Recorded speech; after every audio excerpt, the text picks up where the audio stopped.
देश भर में मस्जिदों, दरगाहों, इमाम बारगाहों, कब्रिस्तानों समेत तमाम इबादत गाहों की हिफाजत के लिए जितने भी मुस्लिम संगठन हैं वो बड़े पैमाने पर आंदोलन की तैयारी कर रहे हैं। राजस्थान की कमोबेश 19,000 वक्फ जायदादों के तहफ़्फ़ुज़ के लिए, उनकी सुरक्षा के लिए तमाम संगठनों ने एकजुट होकर के एक संगठन बनाया है जो कि अब आगे जो वक्फ संशोधन है उसके लिए लड़ाई लड़ेगा। और यहाँ पर जयपुर में ऐलान कर दिया गया है कि 10 नवंबर को बड़ा कार्यक्रम हो रहा है जिसमें राष्ट्रीय नेता आ रहे हैं, बड़े जिम्मेदार आ रहे हैं, तमाम लोग आकर के बताएंगे कि क्या चुनौतियाँ वक्फ बोर्ड के सामने हैं, क्या इल्ज़ाम जो है यहाँ पर वक्फ जायदादों को लेकर के लगाए जा रहे हैं। विशेषज्ञ जो उनके मेंबर हैं वो यहाँ मौजूद हैं तमाम संगठनों में से, उनसे बातचीत करते हैं। सर, आप लोग कर रहे हैं ये संगठन बनाया है, क्या चुनौतियाँ हैं और क्यों ये ज़रूरत पड़ी? देखिए, ऐसा है कि ये जो संगठन हमने जो बनाया है तहफ़्फ़ुज़ औक़ाफ़, ये वक्फ प्रॉपर्टीज़ की जो सरकार जो अमेंडमेंट बिल लेके आई है उसके हम खिलाफ़ हैं। और ये पब्लिक को दिखाने के लिए, पब्लिक में अवेयरनेस पैदा करने के लिए कि क्या क्या प्रोविज़न जो सरकार लेके आ रही है वो वक्फ के ख़िलाफ़ क्यों है। सबसे मोटी बात ये जो है कि ये जो एक्ट जो सरकार लेके आई है वो संविधान के सेकुलर ढांचे के ख़िलाफ़ है। पहले जो वक्फ होता था वो कोई भी आदमी अपनी प्रॉपर्टी वक्फ कर सकता था, लेकिन अब इन्होंने एक प्रोविज़न लाया है कि साहब जो मुसलमान 5 साल से मुसलमान है वही प्रॉपर्टी वक्फ कर सकता है, कोई और लोग उसको वक्फ नहीं कर सकता। तो इसलिए इन्होंने गैर मुस्लिमों को वक्फ करने से एक तो रोक दिया है। दूसरी बात ये है, देखिए कि वक्फ बोर्ड के अंदर जो कंपोजिशन ऑफ द बोर्ड है, जो बोर्ड का गठन जिस तरह से होता है उसमें इन्होंने ये कह दिया कि साहब गैर मुस्लिम जो है 2 उसमें बोर्ड के अंदर मेंबर होंगे। इसके अलावा भी जो है एमएलए, एमपी और बार काउंसिलर में जो मुस्लिम वर्ड था उसको भी इन्होंने हटा दिया है। तो इसका मतलब ये हुआ कि कोई भी बार काउंसिलर, कोई भी एमएलए और एमपी जो है गैर मुस्लिम भी इसका मेंबर हो सकता है। देखिए, वक्फ प्रॉपर्टी जो होती है वो अल्लाह की प्रॉपर्टी होती है, और वक्फ प्रॉपर्टीज़ जो है वो एक बार वक्फ हो जाती है तो उसको विड्रॉ नहीं हो सकती। वक्फ वन से वक्फ ऑलवेज ही वक्फ, सुप्रीम कोर्ट का फैसला है। तो इसलिए जो है ये वक्फ प्रॉपर्टी को नुकसान पहुंचाने वाला है। अब जो कंपोजिशन ऑफ द बोर्ड है उसमें गैर मुस्लिम भी इस बोर्ड के अंदर आ जाएंगे। तो अब ये है कि मुसलमानों की प्रॉपर्टी को गैर मुस्लिम जो है उसको मैनेज करेंगे। अब हमारा कहना ये है कि जब श्री SGPC जो है, इसके अलावा शरीन बोर्ड्स हैं, देवस्थान बोर्ड है, जब उसमें कोई गैर मुसलमान मेंबर नहीं हो सकता तो गैर मुस्लिम को वक्फ बोर्ड में मेंबर बनाना वो गलत है। आपके राजस्थान बोर्ड ने भी अपनी बात रखी वहाँ दिल्ली में देखिए, ऐसा है कि हम JPC के सामने गए थे और अब जो 41 अमेंडमेंट्स हैं उन सब पे हमने अपने ऑब्जेक्शन वहाँ पेश किए हैं। JPC उसको सुन रही है और JPC हमें उम्मीद है कि जो है ये मसौदा जो है पार्लियामेंट के सामने रखेगी, इन सब बातों को ध्यान रखेगी। राजस्थान वक्फ बोर्ड ने डिटेल में अपने ऑब्जेक्शन दिए हैं। क्या लगता है आप लोगों को, आप इसमें जो संगठन एकजुट हो रहे हैं, अब लड़ाई ज़मीन पर लड़ने की तैयारी में जो कॉन्स्टिट्यूशनल रास्ता है उस पर जाएं? देखिए, अगरचे सरकार बिल लाती है, अमाइंड करती है, तो फिर हमें मजबूरन वो सहारा लेना पड़ेगा जो हमें कॉन्स्टिट्यूशन ने इजाज़त दी है। हम एहतजाज करेंगे, रोडों पर आएंगे और जो भी कानूनन हमें एहतजाज करने के जो राइट्स हैं वो सभी इस्तेमाल करके हम किसी भी हालत में इस अमेंडमेंट को होने नहीं देंगे। क्यों ये शक है कि आपको ये रास्ता इख्तियार करना पड़ेगा, आपके खिलाफ ही फैसला आने वाला है? हाँ नहीं, शक तो क्या, ये पूरी तैयारी में है गवर्नमेंट। जो सेंट्रल गवर्नमेंट है वो पूरी तैयारी में है। उनके हाव भाव और उनकी जितनी भी पार्लियामेंट में जो बहस हुई है उससे भी महसूस होता है। तो उन्होंने अपोजिशन की बात को नहीं माना और JPC को इसके सुपुर्द किया है ताकि ये इसको किसी भी तरह पार्लियामेंट पे दोबारा ला करके उसको पास करवा सके। इसलिए हमारा शक की सुई जो है यहाँ तक जाती है। तो पूरे तौर पर हम इसका एजिटेशन करेंगे और जो भी कॉन्स्टिट्यूशनल राइट्स हैं उसके तहत हम काम करेंगे। क्यों आप लोग मतलब इस तरह से तैयारी कर रहे हैं जयपुर में? देखिए, जयपुर चूँकि एक तो राजस्थान की राजधानी है, इसलिए अगर यहाँ से कोई बात जाती है तो पूरे राजस्थान में जाती है। और इस बिल से साफ साबित होता है कि सरकार की नीयत वक्फ जायदाद पर कब्जा करने की है। हम सरकार को एक अंगूठे के नाखून के बराबर वक्फ की ज़मीन पे कब्जा नहीं करने देंगे। चाहे कुछ भी हो जाए, इसको बचाने के लिए सड़क से लेकर संसद तक हमारा संघर्ष जारी रहेगा। ये बिल हिंदुस्तान के मुस्लिम कम्युनिटी को किसी भी सूरत में बर्दाश्त नहीं है। सरकार इसको सुन ले, मोदी इसको जान ले कि हम एक भी वक्फ जायदाद को देने को तैयार नहीं हैं। सर, एक जो मोटी बात समझ में आती है, वक्फ को लोग समझते नहीं है। आपने खोल करके बताया, सिर्फ वक्फ की बात नहीं, ये मस्जिदों की बात है, दरगाहों की बात है, कब्रिस्तानों की, इमाम बाड़ों की, खानकाहों की, तमाम चीज़ों की है जिसमें मदरसे भी शामिल हैं। हर चीज़ इसमें शामिल है। ऐसे में उनकी हिफाजत की बात और एक तरफ अतिक्रमण के बोर्ड लगाने का इल्ज़ाम। आपने बताया कि किस तरह से आप खुद अतिक्रमण से जूझ रहे हैं, जहाँ पर दूसरी चुनौतियाँ भी हैं। नहीं, देखिए, हम अभी दोनों चीज़ें शामिल हैं हमारे इसमें। हम ये लोगों में ये बेदारी भी लाना चाहते हैं कि लोग वक्फ़ करें, वक्फ़ की हिफाजत भी करें, कहीं कुछ गलत हो रहा है तो उसको भी ठीक करें। लोगों में ये अवेयरनेस भी लाना भी इस प्रोग्राम का भी एक हिस्सा है और हमारा इस जॉइंट कमेटी का भी एक पार्ट है। लेकिन अभी जो हमारा ज़्यादा ज़ोर है और जो हम असल जो विरोध कर रहे हैं वो इसलिए कर रहे हैं कि सरकार की जो नीयत है और सरकार जो संविधान और कानून के विरोध में और जो हमारे लोकतांत्रिक जो हमारी व्यवस्था है देश की, उसके ख़िलाफ़ करने जा रही है। सीधे सीधे हम ये मानते हैं कि ये संविधान में की दी गई मजहबी आज़ादी के ख़िलाफ़ है। सबसे बड़ा पॉइंट हमारा ये है। तो हम ये इसलिए विरोध कर रहे हैं, हम ये कहते हैं पार्लियामेंट को और जेपीसी को, जो कमेटी बनाई गई है, कि इस तरह की चीज़ों को परमिशन ना दी जाए, इस तरह की बिल को कानून ना बनने दिया जाए, इसलिए हम विरोध कर रहे हैं। साथ ही हम लोगों में बेदारी भी लाना चाहते हैं कि लोग उसकी हिफाजत करें, वक्फ़ की हिफाजत करें, क्योंकि वो अल्लाह की जायदादें हैं। राष्ट्रीय चेहरे भी ला रहे हैं आप कहीं जयपुर के अंदर, ताकि एक बड़ा मैसेज जयपुर से दिया जाए। दिल्ली से पहले जयपुर में बड़ा प्रोग्राम। जी हाँ, इसमें जो है पूरे हिंदुस्तान से ज़िम्मेदार लोग शरीक हो रहे हैं। जेपीसी के मेंबर भी शरीक हो रहे हैं। नेशनल लेवल की जो मुस्लिम संगठन हैं उनके ज़िम्मेदार भी आ रहे हैं। राजस्थान के जो ज़िम्मेदार हैं, अजमेर से, बरेली से और सारी जगहों से लोग शरीक हो रहे हैं इस प्रोग्राम में। और इसका बुनियादी मकसद ये है कि अब जो एहतजाज हुआ है अब तक, जेपीसी को जो राय तकरीबन 5 करोड़ के आसपास पहुंची हैं, सरकार को इससे ही जो है समझ लेना चाहिए कि मुसलमानों इस मौक़िफ़ में नहीं है कि सरकार इस किस्म का अमेंडमेंट करे। तो हम उम्मीद ये करते हैं कि जेपीसी भी पॉजिटिव जो है चीज़ें वो सरकार के सामने रखेगी और सरकार के सामने मंशा आ चुका है। इसके बाद भी ऐसा महसूस होता है, जैसा कि हमारे गृह मंत्री ने बयान दिया है, कि हम साहब हर हाल में जो है कोशिश करेंगे कि इस बिल को जो है आइंदा सेशन के अंदर जो है पेश कर दें। तो इससे सरकार की नीयत के ऊपर हमें शुबा होता है कि सरकार जो है सिर्फ परेशान करने के लिए बिल लाना चाह रही है, वरना जमहूरी तरीके से ये कि इतना सब कुछ होने के बाद सरकार को कदम पीछे हटा लेने चाहिए और लोगों की राय का एहतराम करना चाहिए। वक्फ एक्ट जब है वजूद में, तब करीब 27 साल आपको शास्त्री नगर कब्रिस्तान में लगे बुनियादी लड़ाई लड़ने में, बिल के मजबूत होने पे। अब आप कह रहे हैं कि कमज़ोर हो जाएगा, तो क्या होगा? जैसा आप खुद बता रहे हैं कि 95 का जो एक्ट है वो मजबूत है, लेकिन फिर भी वक्फ में जो फैसले हो जाते हैं उनको लागू करने में प्रशासन साथ नहीं देता और उसमें फिर बरसों लग जाते हैं। तो ये जो अभी बिल आ रहा है, तो ये तो बिल्कुल वो जो पहले तहफ़्फ़ुज़ था उसको बिल्कुल ख़त्म करने वाला है। और एक ये टोटल सभी जो वक्फ कब्रिस्तान है, मस्जिद है, खानका है, मुसाफिर खाना है, XYZ तमाम वक्त पर आ रहा है। और उसमें एक नया चीज़ और जोड़ रहे हैं ये कि विदिन 6 मंथ आपको दोबारा रजिस्ट्रेशन कराना पड़ेगा। तो ये पॉसिबल ही नहीं है। दूसरा आर्टिकल 9, 25, 29 इन सब का ये सीधा सीधा एक मुखालफत है इसकी। तो ये बिल्कुल रिजेक्ट लायक बिल है और इसको बिल्कुल रिजेक्ट करते हैं हम हमारी तरफ से। बिल्कुल रिजेक्ट करने के लिए मतलब एक तरह से पब्लिक की जनजागृति पे साथ दे रहे हैं। इसमें हमारे देखिए 2 मकसद हैं। एक तो ये कि हुकूमत को अपने जज्बात से आगाह करना है, दूसरा आवाम को बेदार करना है कि वक्फ के ताल्लुक़ से जो उनके ऊपर जिम्मेदारियाँ आयद होती हैं उनको वो पूरा करें। अब अगर ये सरकार नहीं मानती है तो जैसा कि पर्सनल बोर्ड ने ऐलान किया है कि हम फिर किसी कानून के दायरे में रहते हुए जमहूरी तरीके से किसी हद तक भी जा कर के जो है इस बिल की मुखालिफत करेंगे। जी बिल्कुल। तो आप देख सकते हैं कि राजस्थान में बड़ा एक तरह से ऐलान किया गया है तहफ़्फ़ुज़ औक़ाफ़ के लिए जॉइंट कमेटी का गठन, यानी संयुक्त एक तरह से संघर्ष कमेटी बनी है करीब 25 संगठनों की। तमाम लोग मिलजुल करके न सिर्फ राजस्थान की वक्फ जो जायदाद हैं उनकी सुरक्षा की बात करें, बल्कि देश में जो संशोधन लाया जा रहा है उसके ख़िलाफ़ लोगों को जागृति लाने की कोशिश कर रहे हैं और सीधे तौर पर उसको खारिज कर रहे हैं। देखना ये होगा कि इनका संघर्ष कहाँ तक पहुँचता है, किस तरह से आगे इनकी रणनीति रहती है। कैमरा पर्सन दिलीप चेची के साथ में अरबाज अहमद, न्यूज़ 18 के लिए जयपुर से। सीज़न में पहली बार राजस्थान में प्रदूषण का स्तर 400 पार चला गया है।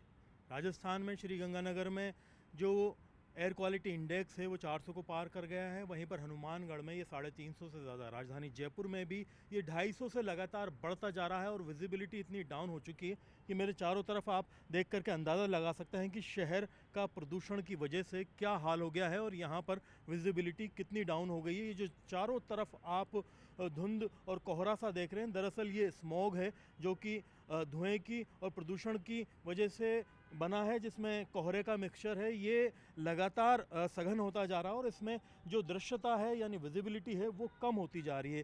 कई अहम इमारतें आपको बिल्कुल ही नज़र नहीं आ रही होंगी। मेरे ठीक पीछे नाहरगढ़ का किला मौजूद है जो कि सुबह तक बिल्कुल इसी प्रदूषण में पूरी तरह से जो है गायब हो चुका था। और इसी तरीके से आप शहर की जितनी बड़ी अहम इमारतें देखेंगे सीधे हाथ की तरफ, वो भी कमोबेश इस प्रदूषण की मार में ओझल सी हो गई हैं। चारों तरफ का नज़ारा अगर आप देखेंगे तो ये गगनचुंबी जो इमारतें हैं वो प्रदूषण की वजह से बिल्कुल अदृश्य हो चुकी थी, लेकिन अब धीरे धीरे जैसे जैसे धूप बढ़ रही है, हालांकि इसमें थोड़ी कमी ज़रूर आई है, लेकिन अभी भी आप देख सकते हैं कि प्रदूषण का स्तर ऐसा है कि हर तरफ ये दम घोटू जहरीला प्रदूषण हमारे चारों ओर बिखरा हुआ है, जो हमारी सांसों में जाने वाली हवा को दिनों दिन ख़राब कर रहा है। अगर आप देखेंगे मेरे पीछे तो यहाँ पर आपको बहुत सी इमारतें नज़र आएंगी जिनमें आईपीडी टावर भी आप देख सकते हैं, जो कि शहर की सबसे ऊंची इमारत है, वो बिल्कुल इस प्रदूषण में गायब सा हो चुका है। वहीं पर दूसरी इमारतें अगर आप देखेंगे तो ऐतिहासिक जो मोती डूंगरी का फोर्ट है वो गायब है। विधानसभा को अगर आप देखने की कोशिश करेंगे तो वो बिल्कुल ही नज़र नहीं आएगी। राजधानी जयपुर में अलग अलग क्षेत्र में एयर क्वालिटी इंडेक्स 300 तक को पार कर चुका है। राजधानी के अंदर करीब 6 जो है कंटिन्यूस एयर मॉनिटरिंग जो है सिस्टम लगाए हुए हैं, जिनकी वजह से यहाँ पर लगातार प्रदूषण के आंकड़े प्राप्त हो रहे हैं। जैसा कि हमने पहले भी बताया था कि नवंबर के पहले सप्ताह में प्रदूषण एकदम से विस्फोटक असर दिखाएगा, और वही हुआ जैसा कि प्रदूषण नियंत्रण मंडल के जो पूर्वानुमान सिस्टम ने जारी किया था कि दिवाली के 4 दिन की छुट्टी के बाद में पहली बार राजस्थान में जो एयर क्वालिटी इंडेक्स है वो 400 के आंकड़े को पार कर गया है। श्री गंगानगर सबसे प्रदूषित है, उसके बाद में हनुमानगढ़ प्रदूषित है, और भी कई शहरों में जो वायु गुणवत्ता है उसका इंडेक्स 300 के आसपास पहुंच चुका है, और 20 से ज़्यादा शहर ऐसे हैं जहां पर 200 को पार कर चुका है। फिलहाल प्रदूषण नियंत्रण मंडल की ओर से, स्वास्थ्य एवं चिकित्सा विभाग की ओर से लगातार चेताया जा रहा है कि इन हालात के अंदर आउटडोर एक्टिविटी ना करें। वे लोग जो कि अस्थमा के पीड़ित हैं, सांस संबंधी बीमारियों से जूझ रहे हैं, दिल की बीमारियों से जूझ रहे हैं, पोस्ट कोविड की बीमारी से जूझ रहे हैं, उन्हें और ज़्यादा एहतियात बरतना होगा, क्योंकि अब प्रदूषण नुकसान पहुंचाने वाली स्थिति में आ चुका है। ऐसे में आने वाले 2-3 दिन ये लगातार बढ़ेगा, जिसमें और भी ख़ास एहतियात बरतने की ज़रूरत होगी। उम्मीद की जानी चाहिए कि जो प्रयास हम प्रदूषण कम करने के लिए कर रहे हैं, इन हालात को देखते हुए उनमें कोशिशें और बढ़ाएं, क्योंकि हमारे पास आंकड़े तो आने लग गए हैं लेकिन प्रदूषण कम नहीं हो रहा है। कैमरा पर्सन दिलीप चेची के साथ में अरबाज अहमद, न्यूज़ 18 के लिए जयपुर से।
आज आज शायद आ जाइए, खूब कंफर्ट है तो आज ये जो जॉइंट खड़े हो करूँ जैसा अच्छा लगे। ये जॉइंट तहफ़्फ़ुज़ औक़ाफ़ की जो एक प्रेस कॉन्फ्रेंस है, वक्फ बिल लाई है, उसके विरोध में ये जयपुर में एक प्रोग्राम हो रहा है। तो उस जॉइंट कमेटी के कन्वीनर जो है वो नाजिमुद्दीन साहब हैं, हाफिज़ मंजूर साहब, सफ़ीक साहब जमीयतुल उलमा से हैं, मुस्लिम फोरम से हाजी सईद साहब हैं, ये एडवोकेट शाहिद नकवी साहब हैं, वक्फ बोर्ड के मेंबर भी हैं, बार कौंसिल के मेंबर भी हैं, वेलफेयर पार्टी के स्टेट प्रेसिडेंट वक़ार साहब हैं, मुस्लिम टेली पंचायत के अध्यक्ष लतीफ़ आरको साहब हैं, मैं डॉक्टर शाह, वो उधर इलियास कुरैश साहब हैं। तो मैं नाजिमुद्दीन साहब को दावत दूंगा कि आप इस प्रेस कॉन्फ्रेंस का जो भी मकसद है, क्यों की जा रही है।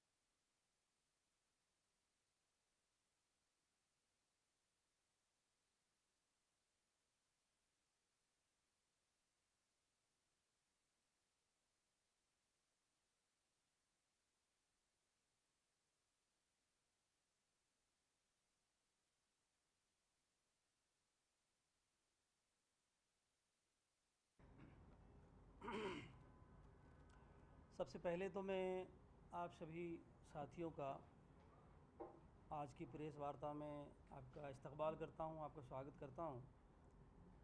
और जैसा कि आपको मालूम है कि केंद्र सरकार अगस्त के महीने में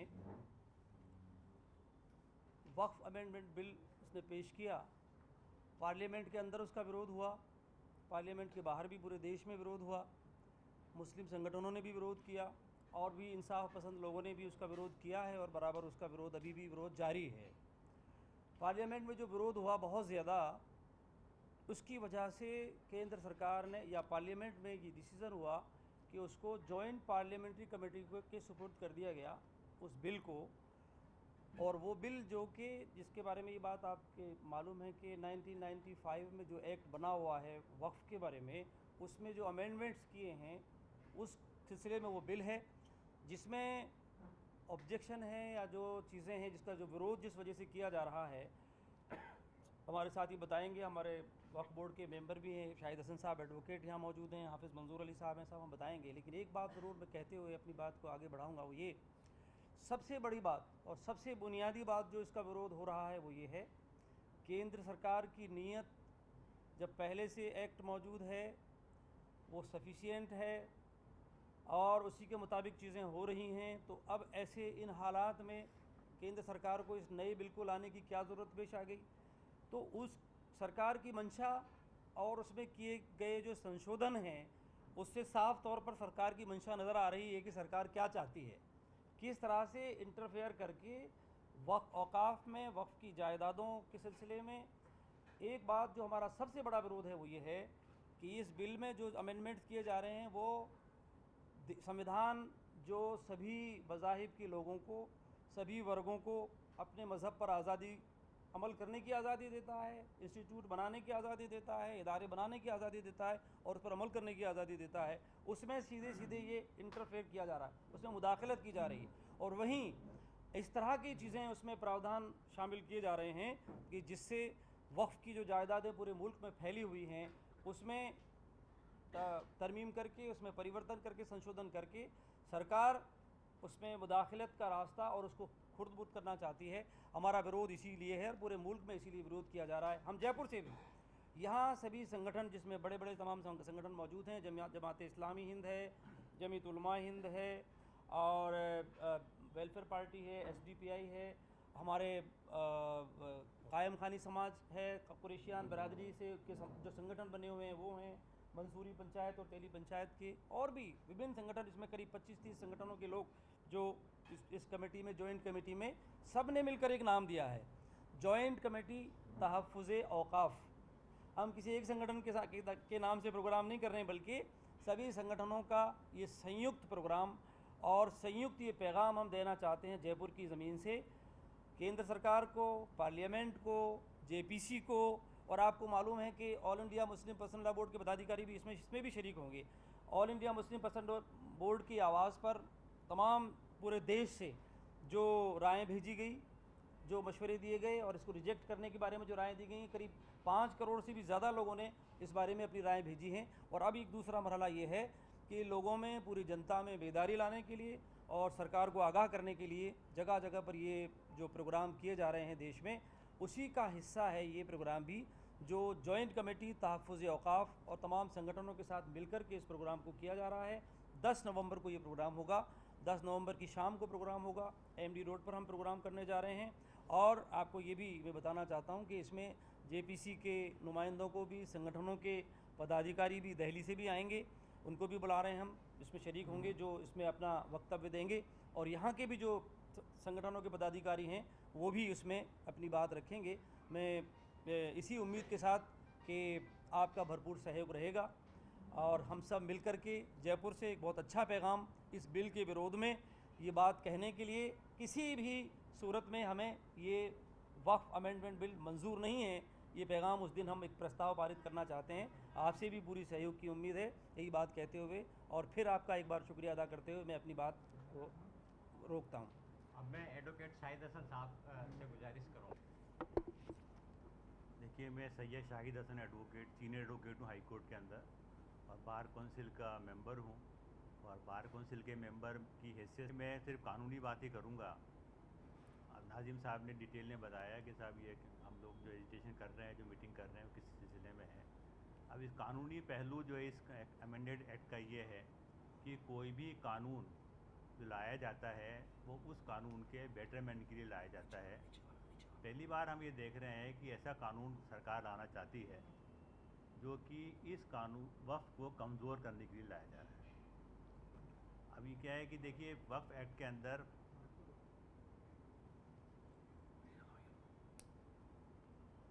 वक्फ एक्ट में कुल 113 सेक्शंस हैं, उसमें से 41 सेक्शन में ये सरकार अमेंडमेंट करना चाहती है।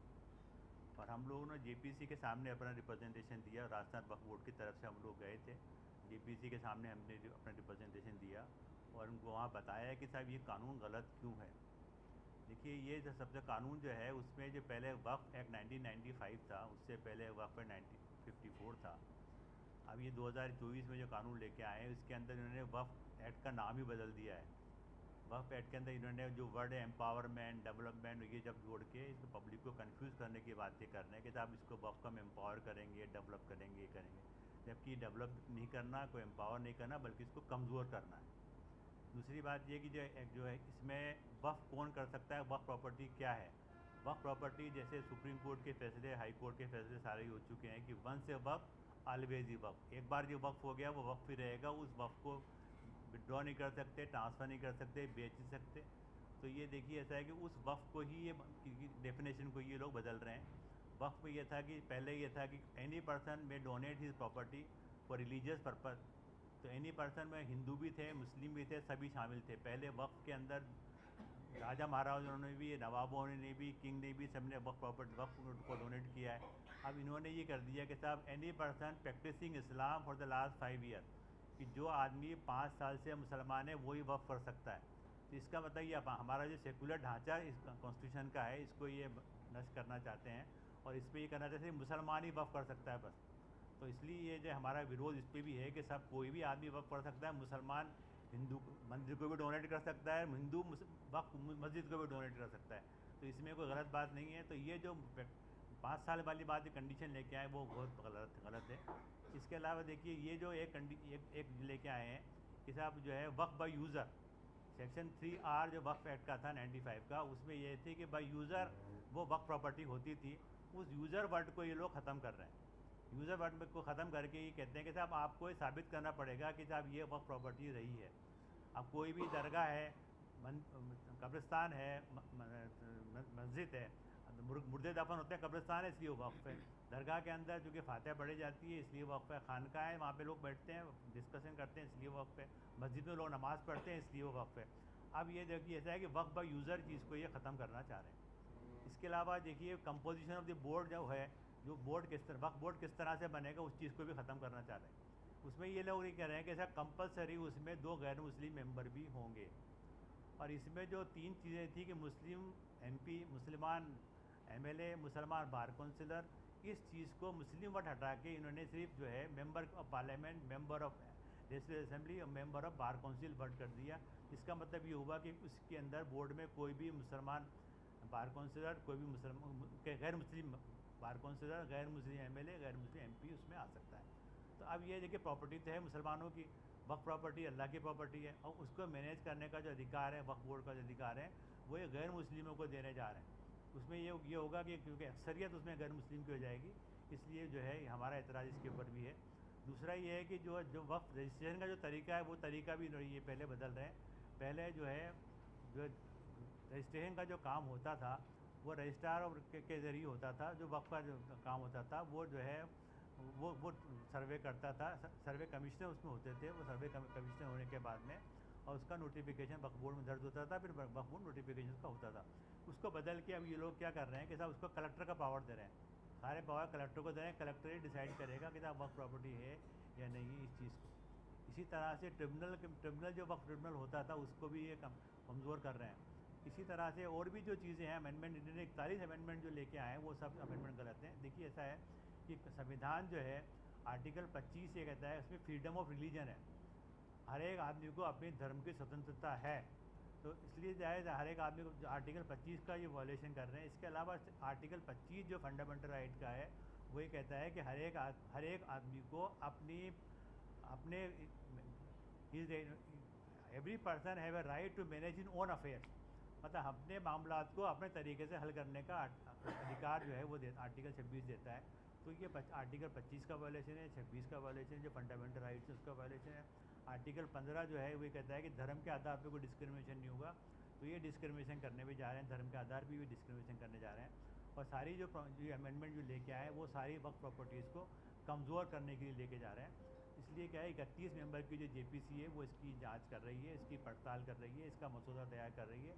हमने जेपीसी के सामने भी राजस्थान वक्फ बोर्ड की तरफ से अपना मसौदा पेश किया है, हमने ऑब्जेक्शंस पेश किए हैं कि साहब ये क्यों गलत है। हर एक हमने सेक्शन वाइज जैसे मसौदा पेश किया है, ऑब्जेक्शन पेश किए हैं कि साहब ये क्यों गलत है। तो ये सारे सेक्शन जो है ये गलत है। इसलिए जो है ये जॉइंट तहफ़्फ़ुज़ औक़ाफ़ कमेटी जो बनाई उसमें जॉइंट कमेटी आपकी, उसमें मैं भी एक मेंबर हूँ।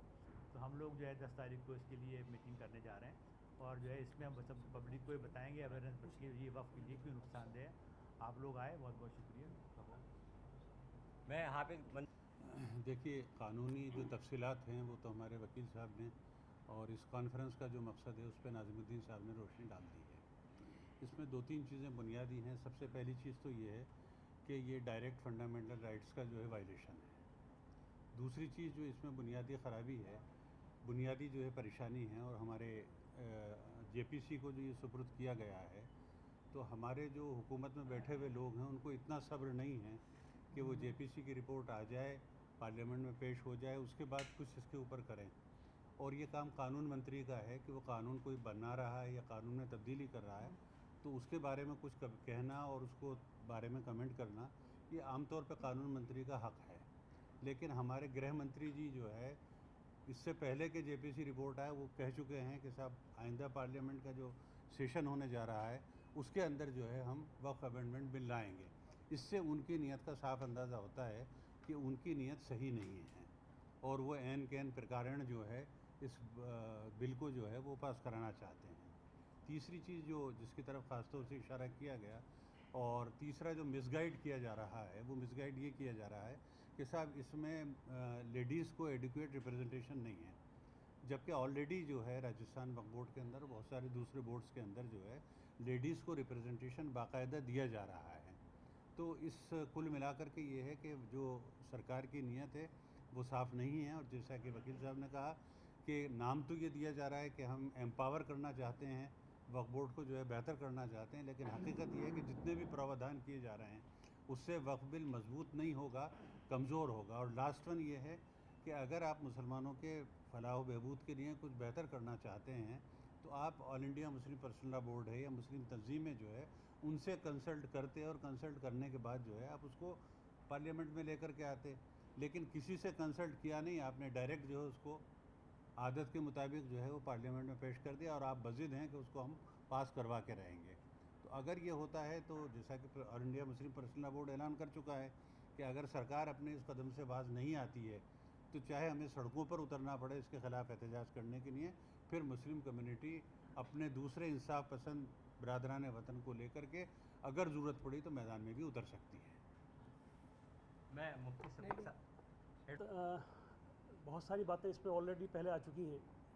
जैसा कि हमारे सीनियर एडवोकेट शाहिद हसन साहब ने भी कहा कि वो बोर्ड के मेंबर हैं और इसको बहुत अच्छी तरह से जानते हैं। इसी तरह मैं भी गुज़िश्ता 30 साल से बोर्ड की पैरवी कर रहा हूँ, बोर्ड के मुकदमात को देख रहा हूँ। और इस सेक्शन के ऊपर भी जो इस अमेंडमेंट के ऊपर भी जो हमने रिपोर्ट तैयार करी थी वो सब ने साथ बैठ के तैयार करी, और इसमें हमें कोई सेक्शन ऐसा नज़र नहीं आता जिससे ये लगता हो कि हाँ इस सेक्शन के अमेंडमेंट से वक्फ एक्ट को ये फ़ायदा होगा। आप बात कहते हैं कि हम वक्फ अमेंडमेंट को इम्प्रूव करना चाहते हैं, और जहां ऑलरेडी वक्फ अमेंडमेंट के अंदर ये प्रोविज़न था कि कोई शख्स अगर वक्फ प्रॉपर्टी को सेल करता है तो उसको 2 साल की सज़ा का प्रोविज़न है, उसको आपने रिड्यूस करके 6 महीने कर दिया। रिड्यूस करके आप क्या हिंट देना चाहते हैं कि मतलब जो लोग बेईमानी करते हैं वो और करें? बहुत सारे तरीक़े थे। अगर नीयत साफ़ होती, इरादा नेक होता, तो इसमें बहुत सारे अमेंडमेंट हो सकते थे जो इम्प्रूव, जिससे बोर्ड को फ़ायदा होता और एक्ट को फ़ायदा होता। इसमें जितने भी इम्प्रूवमेंट्स हैं, जितने भी आपने अमेंडमेंट किए हैं, आप किसी भी एक अमेंडमेंट को देख लीजिए, उसको ये साबित, कोई भी आप में से कोई भी शख्स या कोई भी आदमी ये बताया कि साहब इससे बोर्ड को ये फ़ायदा हो रहा है, हम उसको तस्लीम करेंगे दिल से। लेकिन यहाँ कोई फ़ायदा नहीं होता। आपने प्रोपेगेंडा क्या कि साहब वक्फ बोर्ड जो है वो प्रॉपर्टीज़ पे कब्जा कर लेता है। हम आप चैनल के माध्यम से पूछना चाहते हैं या सरकार से ही पूछना चाहते हैं कि क्या सरकार ने जो प्रॉपर्टियाँ खुद 1945 में सर्वे करके, गज़ट नोटिफिकेशन 1965 में करके, और फिर वक्फ बोर्ड का गठन किया था, फिर वक्फ बोर्ड को सर्वे फार्म और गज़ट नोटिफिकेशन दोनों वक्फ बोर्ड को दिए थे, और ये कहा था कि आज के बाद में ये प्रॉपर्टियों की हिफाजत आप करेंगे, क्या उन प्रॉपर्टियों के बारे में आज 80 साल बाद में, 75 साल बाद में सरकार वापस जांच करना चाहती है? तो किस किस चीज़ की आप जांच करना चाहते हैं वापस, ये भी आप आज ही बता दें। जो प्रॉपर्टियाँ आपने खुद ने वक्फ बोर्ड को दी हैं, उनको अब आप बाई यूज़र के हेड से हटा के उसको ये जांचना कहते हैं कि साहब जो कब्रिस्तान है, शाही जामा मस्जिद कहाँ से आई, घाटगेट का कब्रिस्तान कहाँ से आया, आपके चांदपोल का कब्रिस्तान कहाँ से आया? दी देन स्टेट की दी हुई प्रॉपर्टीज़ हैं, 1899 की प्रॉपर्टीज़ हैं। आज शास्त्री नगर का जो कब्रिस्तान है ये पहले चांदपोल महिला चिकित्सालय पे हुआ करता था। इन सब के डॉक्यूमेंट्स आपके सामने मौजूद हैं। फिर उसके बावजूद ये कहना कि साहब वक्फ बोर्ड जो है भूमाफिया है और प्रॉपर्टीज़ पे कब्जा कर लेता है। कोई एक प्रॉपर्टी ऐसी बताए सरकार, कब्जा तो लोग करते हैं, पर कोई एक प्रॉपर्टी ऐसी बताए सरकार जो सरकार ने 65 में नहीं दी हो और बोर्ड ने दर्ज कर ली हो और बोर्ड में उसके पास में कब्जा नहीं, उस कागजात नहीं हो। 67 के बाद में जो बोर्ड प्रॉपर्टी दर्ज करता है उसका मालिकाना डॉक्यूमेंट्स बोर्ड के सामने आते हैं तो दर्ज होती हैं। उसके बावजूद भी बोर्ड का तरीका यह है कि बोर्ड जब कोई प्रॉपर्टी उसके पास में दर्ज होने के लिए आती है तो बोर्ड उसको अपने लेवल पे इंस्पेक्शन करता है कि इस पर कोई डिस्प्यूट तो नहीं है, कोई झगड़ा तो नहीं है, ये किसी और की प्रॉपर्टी तो नहीं है। उसके बाद में जब टाइटल क्लियर होता है तो बोर्ड की उसको अपने यहाँ दफ़ा 26 के अंदर, 37 के अंदर दर्ज करता है। तो एंटायर जो अमेंडमेंट है वक्फ एक्ट के ऊपर, ये सिर्फ ये दिखाने के लिए है कि साहब हम मुसलमानों को नुकसान पहुँचाएंगे, ये उनके वोटरों को हिंट देने के लिए है। इस बात से उनका वोट बढ़ता है और वो यही काम कर रहे हैं। उनका इरादा किसी भी मुस्लिम ऑर्गेनाइजेशन को सपोर्ट करने का नहीं है, बल्कि ये मैसेज देने का है कि साहब हम CA बिल लेके आएंगे, जो मुसलमान ज़्यादा हैं उनको निकालेंगे, जो बगैर तरीके आगे उनको 370 हटाएंगे, हम वहाँ भी मुसलमानों को समेट के रखेंगे, हम वक्फ बोर्ड भी समेटेंगे। तो आप ये मैसेज देके हिंदू मुस्लिम को एक मैसेज देके और आप अपना वोट बैंक बढ़ाना चाहते हो। आपका कोई इरादा, सरकार का कोई इरादा वक्फ एक्ट को मजबूत करने का नहीं है। तमाम मुस्लिम तंजीमें इस वक्फ एक्ट का सख्त विरोध करती हैं। इसको हम अभी तक तो आपके सामने हैं, 10 तारीख को हम एक कॉन्फ्रेंस कर रहे हैं जो आपके सामने इसका रखा है, और फिर भी अगर कुछ बात नहीं होता है तो हम सड़कों पर उतरेंगे। रिजल्ट की हमें कोई परवाह नहीं है, जो होगा वो मंजूर है।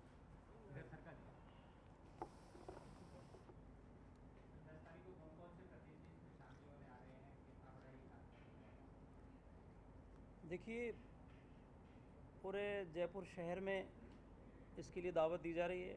मतलब जो सुनने के हिसाब से शहर के जो लोग हैं वो तो बड़ी संख्या में आएंगे, आप मालूम ही है आपको। और संगठनों के बारे में मैंने आपको बताया, और बल्कि हमने संगठनों की और नामों की एक लिस्ट भी शायद आपको उसके साथ में प्रेस नोट के साथ आपको दी है। उससे आपको मालूम हुआ कि इस जॉइंट कमेटी तहफ़्फ़ुज़ औक़ाफ़ में कौन कौन से संगठन और प्रतिनिधि शामिल हैं। रही बात इसकी कि इसमें जो वक्ता होंगे, इसमें हमारी कोशिश जो अभी तक बात हो चुकी है, फ़ाइनल नाम हो गए हैं वो भी मैं बता देता हूँ, और हम कोशिश कर रहे हैं 1-2 दिन में और नाम फ़ाइनल हो जाएंगे। इसको देखिए, सैयद सादतुल्लाह हुसैनी साहब हैं जो ऑल इंडिया मुस्लिम पसंदा बोर्ड के वाइस वाइस प्रेसिडेंट हैं, उनका आना कन्फर्म है, वो आ रहे हैं। जमात इस्लामी हिंद के राष्ट्रीय अध्यक्ष भी हैं वो। मौलाना तौकीर रज़ा साहब इसमें शरीक होंगे। मुहिबुल्लाह नदवी साहब जो जेपीसी के मेंबर भी हैं वो आ रहे हैं। मलिक मोहतसिम खान साहब हैं जो जमात इस्लामी हिंद के वाइस प्रेसिडेंट हैं। और मोहम्मद अदीब साहब जो राज्यसभा पूर्व मेंबर हैं राज्यसभा के। आपके हमारी कोशिश हो रही है, बात हो रही है, हमें उम्मीद है, जो लोग जिस उम्मीद पर हम कोशिशें साथियों बात कर रहे हैं हजरात से, हज़रत मौलाना अबुल कासिम नोमानी साहब जो दारुल उलूम देवबंद के मोहतमिम हैं, हमारी उनसे भी हमने दरख्वास्त की है और भी कई लोगों से की है। और हमारी कोशिश है कि जेपीसी के सरवर चिश्ती साहब आएंगे। आपके मौलाना फजलुर रहीम मुजद्दिदी साहब जो पर्सनल बोर्ड के जनरल सेक्रेटरी हैं वो भी शरीक रहेंगे इसमें। डॉक्टर कासिम रसूल इलियास साहब जो स्पोक्स पर्सन हैं पर्सनल बोर्ड के, वो भी इसमें आएंगे। इस तरह से हमारी कोशिश है। हम प्रयास कर रहे हैं कि संजय सिंह जिनका ताल्लुक़ आप पार्टी से और जेपीसी के मेंबर भी हैं वो भी आ जाएं, उनको भी हम बुलाने की हम कोशिश कर रहे हैं। इस तरह से अभी तक जितने नाम फाइनल हो गए हैं हमें आपको बताए हैं, और भी जैसी जैसी सूचना आएगी हम आपको बताते रहेंगे। ये है राजस्थान के जो हमारे ज़िम्मेदार लोग हैं, तंजीमों के ज़िम्मेदार लोग हैं, वो सब होंगे। अजमेर की नुमाइंदगी भी होगी और यहाँ भी सभी समाजों की, सभी ज़िम्मेदार तंजीमों के ज़िम्मेदारों की भी इसमें नुमाइंदगी रहेगी। अगर सरकार नहीं मानती है आप लोगों की मांगे, आप लोगों की सुझाव, तो फिर अगला स्टैंड आप लोगों का क्या रहेगा? देखिए, अभी जेपीसी को 5 करोड़ से ज़्यादा लोगों ने बिल को रिजेक्ट करने की बात के लिए सिफारिशात भेजी हैं। जेपीसी और लोगों को भी सुन रही है, बोर्डों को भी सुन रही है, स्टेट बोर्ड्स को सुन रही है, संगठनों को सुन रही है। जेपीसी जो भी सिफारिश करेगी पार्लियामेंट में जाएगी। हम पार्लियामेंट से कह रहे हैं कि पार्लियामेंट इसको पास ना करे। जेपीसी भी अच्छी सिफारिशात करे, पार्लियामेंट से हम ये मुतालबा कर रहे हैं और उस दिन हम प्रस्ताव पारित करेंगे कि पार्लियामेंट इसको मंजूर ना करे।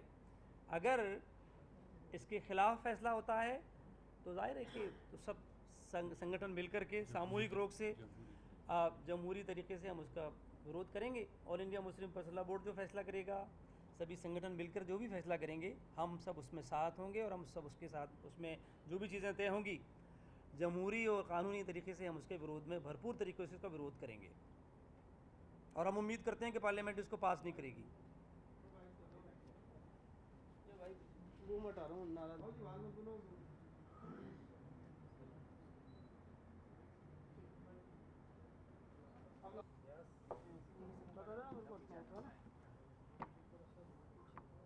थोड़ा सा बस चले।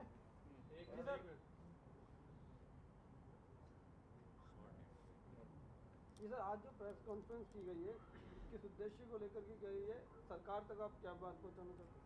जॉइंट कमेटी तहफ़्फ़ुज़ औक़ाफ़ जो एक अम्ब्रेला एक कमेटी है जिसमें राष्ट्रीय स्तर के भी और प्रदेश स्तर के संगठन शामिल हैं, और ये इसलिए बनाया गया है कि भारत सरकार ने जो वक्फ़ अमेंडमेंट बिल पार्लियामेंट में पेश किया है, वक्फ़ एक्ट 1995 में जो करेक्शंस किए हैं, उसके विरोध में पार्लियामेंट में भी विरोध हुआ और उसके बाहर भी विरोध हुआ, पूरे देश में विरोध हो रहा है। हम सरकार को ये आगाह करना चाहते हैं, ये बताना चाहते हैं, और जेपीसी को भी और पार्लियामेंट को भी, कि इस बिल को मंजूर ना करें, क्योंकि ये बिल सीधे सीधे मुसलमानों का के जो मजहबी मामलात हैं उसमें मुदाखलत है। ये बिल जो लाया जा रहा है वो संविधान में दी गई मजहबी आज़ादी 25 और 26 जो आर्टिकल्स हैं संविधान के, उनके विरुद्ध है। उसके ख़िलाफ़ जाकर के भारत सरकार इस तरह का बिल ला करके, और वफ़ की जो जायदादें हैं जिसका मामला सीधे सीधे मुसलमानों से जुड़ा हुआ है, वो मुसलमानों का एक शरीयत का मामला है, इस्लाम का मामला है। पार्लियामेंट जो एक्ट बनाती है या कानून बनाती है वो इसलिए बनाती है कि उसकी हिफाजत हो और उसकी बेहतरी के लिए काम करे, इसलिए नहीं कि उसमें वो इंटरफेयर करे और उसको खुर्द करे या उसको कमज़ोर करे। हम ये समझते हैं ये बिल जो लाया जा रहा है, इसको लाने में सरकार की नीयत अच्छी नहीं है, हम उसका विरोध करते हैं, हम उसको रिजेक्ट करते हैं। और ये कहने के लिए किसी भी सूरत में हमें ये बिल मंजूर नहीं है। ये जो कॉन्फ्रेंस की जा रही है 10 तारीख को, जिसमें पूरे जयपुर शहर से लोग आएंगे और देश से भी जो वक्तागण हैं, जो जेपीसी के मेंबरान भी हैं, संगठनों के पदाधिकारी हैं, वो सब इसमें आएंगे और हमारा सबका वहाँ पर यही एक सामूहिक प्रस्ताव पारित करेंगे कि पार्लियामेंट इस बिल को पास ना करे, मंजूर ना करे, क्योंकि ये संविधान के खिलाफ है। सर जी सर बताएं। ये जो वक्फ अमेंडमेंट बिल के ख़िलाफ़ जो कार्यक्रम होने जा रहा है जयपुर में, ये 10 नवंबर 2024 को होगा और एमडी रोड पर होगा। शाम को जो है 5:30 से ये कार्यक्रम तकरीबन 4 घंटे चलेगा और इसमें शहर के तमाम लोग शरीक होंगे। वक्तागण जो है पूरे भारत से आ रहे हैं, जो 2-3 काम करेंगे। एक तो ये है कि सरकार जो अमेंडमेंट ला रही है वो गलत है। दूसरा ये है कि खुद वक्फ के ताल्लुक़ से आवाम को जागृत करने का भी ये कार्यक्रम है।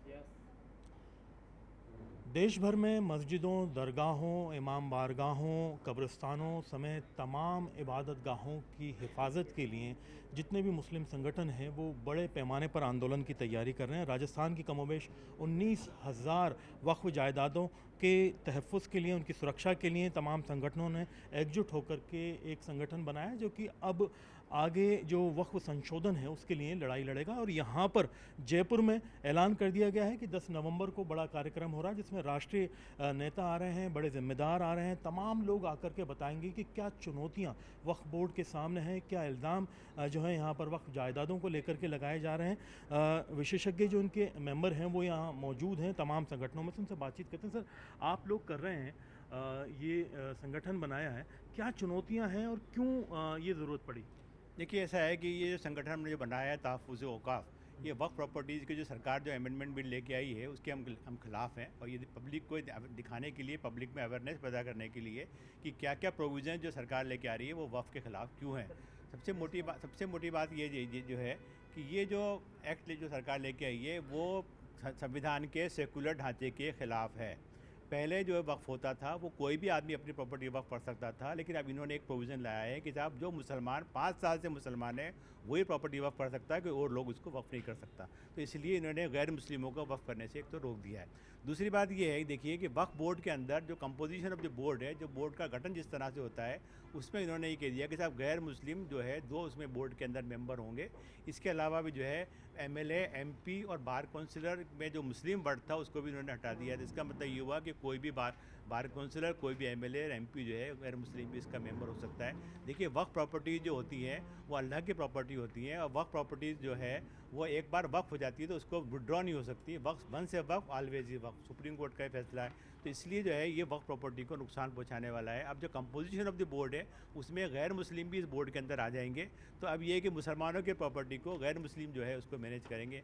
अब हमारा कहना ये है कि जब श्री SGPC जो है, इसके अलावा शरीन बोर्ड्स हैं, देवस्थान बोर्ड है, जब उसमें कोई गैर मुसलमान मेंबर नहीं हो सकता तो गैर मुस्लिम को वक्फ बोर्ड में मेंबर बनाना वो गलत है। आपके राजस्थान बोर्ड ने भी अपनी बात रखी वहाँ दिल्ली में। देखिए, ऐसा है कि हम JPC के सामने गए थे और अब जो 41 अमेंडमेंट्स हैं उन सब पे हमने अपने ऑब्जेक्शन वहाँ पेश किए हैं। JPC उसको सुन रही है और JPC हमें उम्मीद है कि जो है ये मसौदा जो है पार्लियामेंट के सामने रखेगी, इन सब बातों को ध्यान रखेगी। राजस्थान वक्फ बोर्ड ने डिटेल में अपने ऑब्जेक्शंस दिए हैं। क्या लगता है आप लोगों को, आप इसमें जो संगठन एकजुट हो रहे हैं अब लड़ाई ज़मीन पर लड़ने की तैयारी में, जो कॉन्स्टिट्यूशनल रास्ता है उस पर जाएँ? देखिए, अगरचे सरकार बिल लाती है, अमेंड करती है, तो फिर हमें मजबूरन वो सहारा लेना पड़ेगा जो हमें कॉन्स्टिट्यूशन ने इजाज़त दी है। हम एहतजाज करेंगे, रोडों पर आएंगे और जो भी कानूनन हमें एहतजाज करने के जो राइट्स हैं वो सभी इस्तेमाल करके हम किसी भी हालत में इस अमेंडमेंट को होने नहीं देंगे। क्यों ये शक है कि आपको ये रास्ता इख्तियार करना पड़ेगा, आपके ख़िलाफ़ ही फैसला आने वाला है? हाँ नहीं, शक तो क्या, ये पूरी तैयारी में है गवर्नमेंट। जो सेंट्रल गवर्नमेंट है वो पूरी तैयारी में है। उनके हाव भाव और उनकी जितनी भी पार्लियामेंट में जो बहस हुई है उससे भी महसूस होता है। तो उन्होंने अपोजिशन की बात को नहीं माना और JPC को इसके सुपुर्द किया है ताकि ये इसको किसी भी तरह पार्लियामेंट पे दोबारा ला करके उसको पास करवा सके। इसलिए हमारा शक की सुई जो है यहाँ तक जाती है। तो पूरे तौर पर हम इसका एजिटेशन करेंगे और जो भी कॉन्स्टिट्यूशनल राइट्स हैं उसके तहत हम काम करेंगे। क्यों आप लोग मतलब इस तरह से तैयारी कर रहे हैं जयपुर में? देखिए, जयपुर चूँकि एक तो राजस्थान की राजधानी है, इसलिए अगर यहाँ से कोई बात जाती है तो पूरे राजस्थान में जाती है। और इस बिल से साफ साबित होता है कि सरकार की नीयत वक्फ जायदाद पर कब्जा करने की है। हम सरकार को एक अंगूठे के नाखून के बराबर वक्फ की ज़मीन पे कब्जा नहीं करने देंगे। चाहे कुछ भी हो जाए, इसको बचाने के लिए सड़क से लेकर संसद तक हमारा संघर्ष जारी रहेगा। ये बिल हिंदुस्तान के मुस्लिम कम्युनिटी को किसी भी सूरत में बर्दाश्त नहीं है। सरकार इसको सुन ले, मोदी इसको जान ले कि हम एक भी वक्फ जायदाद को देने को तैयार नहीं हैं। सर, एक जो मोटी बात समझ में आती है, वक्फ को लोग समझते नहीं हैं। आपने खोल करके बताया, सिर्फ वक्फ की बात नहीं, ये मस्जिदों की बात है, दरगाहों की बात है, कब्रिस्तानों की, इमाम बाड़ों की, खानकाहों की, तमाम चीज़ों की है, जिसमें मदरसे भी शामिल हैं। हर चीज़ इसमें शामिल है। ऐसे में उनकी हिफाजत की बात और एक तरफ अतिक्रमण के बोर्ड लगाने का इल्ज़ाम। आपने बताया कि किस तरह से आप खुद अतिक्रमण से जूझ रहे हैं, जहाँ पर दूसरी चुनौतियाँ भी। नहीं, देखिए, हम अभी दोनों चीज़ें शामिल हैं हमारे इसमें। हम ये लोगों में ये बेदारी भी लाना चाहते हैं कि लोग वक्फ करें, वक्फ की हिफाजत भी करें, कहीं कुछ गलत हो रहा है तो उसको भी ठीक करें। लोगों में ये अवेयरनेस भी लाना भी इस प्रोग्राम का भी एक हिस्सा है और हमारा इस जॉइंट कमेटी का भी एक पार्ट है। लेकिन अभी जो हमारा ज़्यादा ज़ोर है और जो हम असल जो विरोध कर रहे हैं वो इसलिए कर रहे हैं कि सरकार की जो नीयत है और सरकार जो संविधान और कानून के विरोध में और जो हमारे लोकतांत्रिक जो हमारी व्यवस्था है देश की, उसके ख़िलाफ़ करने जा रही है। सीधे सीधे हम ये मानते हैं कि ये संविधान में की दी गई मजहबी आज़ादी के ख़िलाफ़ है। सबसे बड़ा पॉइंट हमारा ये है। तो हम ये इसलिए विरोध कर रहे हैं, हम ये कहते हैं पार्लियामेंट को और जेपीसी को, जो कमेटी बनाई गई है, कि इस तरह की चीज़ों को परमिशन ना दी जाए, इस तरह की बिल को कानून ना बनने दिया जाए, इसलिए हम विरोध कर रहे हैं। साथ ही हम लोगों में बेदारी भी लाना चाहते हैं कि लोग उसकी हिफाजत करें, वक्फ की हिफाजत करें, क्योंकि वो अल्लाह की जायदादें हैं। राष्ट्रीय चेहरे भी ला रहे हैं आप कहीं जयपुर के अंदर, ताकि एक बड़ा मैसेज जयपुर से दिया जाए। दिल्ली से पहले जयपुर में बड़ा प्रोग्राम। जी हाँ, इसमें जो है पूरे हिंदुस्तान से ज़िम्मेदार लोग शरीक हो रहे हैं। जेपीसी के मेंबर भी शरीक हो रहे हैं। नेशनल लेवल की जो मुस्लिम संगठन हैं उनके ज़िम्मेदार भी आ रहे हैं। राजस्थान के जो ज़िम्मेदार हैं, अजमेर से, बरेली से और सारी जगहों से लोग शरीक हो रहे हैं इस प्रोग्राम में। और इसका बुनियादी मकसद ये है कि अब जो एहतजाज हुआ है अब तक, जेपीसी को जो राय तकरीबन 5 करोड़ के आसपास पहुंची हैं, सरकार को इससे ही जो है समझ लेना चाहिए कि मुसलमानों इस मौक़िफ़ में नहीं है कि सरकार इस किस्म का अमेंडमेंट करे। तो हम उम्मीद ये करते हैं कि जेपीसी भी पॉजिटिव जो है चीज़ें वो सरकार के सामने रखेगी और सरकार के सामने मंशा आ चुका है।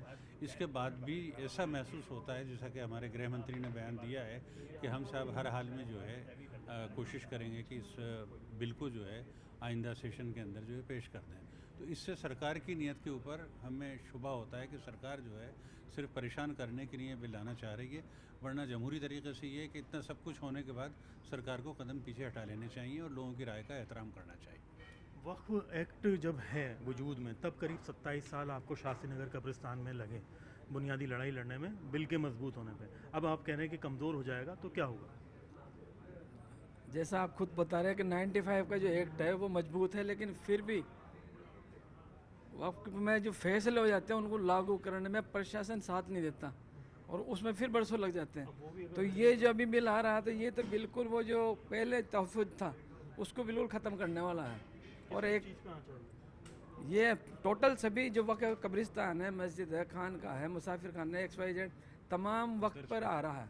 और उसमें एक नया चीज़ और जोड़ रहे हैं ये कि विदिन 6 मंथ आपको दोबारा रजिस्ट्रेशन कराना पड़ेगा। तो ये पॉसिबल ही नहीं है। दूसरा आर्टिकल 9, 25, 29 इन सब का ये सीधा एक मुखालफत है इसकी। तो ये बिल्कुल रिजेक्ट लायक बिल है और इसको बिल्कुल रिजेक्ट करते हैं हम हमारी तरफ से। बिल्कुल रिजेक्ट करने के लिए मतलब एक तरह से पब्लिक की जनजागृति पे साथ दे रहे हैं। इसमें हमारे देखिए 2 मकसद हैं। एक तो ये कि हुकूमत को अपने जज्बात से आगाह करना है, दूसरा आवाम को बेदार करना है कि वक्फ के ताल्लुक़ से जो उनके ऊपर जिम्मेदारियाँ आयद होती हैं उनको वो पूरा करें। अब अगर ये सरकार नहीं मानती है तो जैसा कि पर्सनल बोर्ड ने ऐलान किया है कि हम फिर किसी कानून के दायरे में रहते हुए जमहूरी तरीके से किसी हद तक भी जा कर के जो है इस बिल की मुखालिफत करेंगे। जी बिल्कुल। तो आप देख सकते हैं कि राजस्थान में बड़ा एक तरह से ऐलान किया गया है तहफ़्फ़ुज़ औक़ाफ़ के लिए जॉइंट कमेटी का गठन, यानी संयुक्त एक तरह से संघर्ष कमेटी बनी है करीब 25 संगठनों की। तमाम लोग मिलजुल करके न सिर्फ राजस्थान की वक्फ जो जायदाद हैं उनकी सुरक्षा की बात करें, बल्कि देश में जो संशोधन लाया जा रहा है उसके ख़िलाफ़ लोगों को जागृति लाने की कोशिश कर रहे हैं और सीधे तौर पर उसको खारिज कर रहे हैं। देखना ये होगा कि इनका संघर्ष कहाँ तक पहुँचता है, किस तरह से आगे इनकी रणनीति रहती है। कैमरा पर्सन दिलीप चेची के साथ में अरबाज अहमद, न्यूज़ 18 के लिए जयपुर से।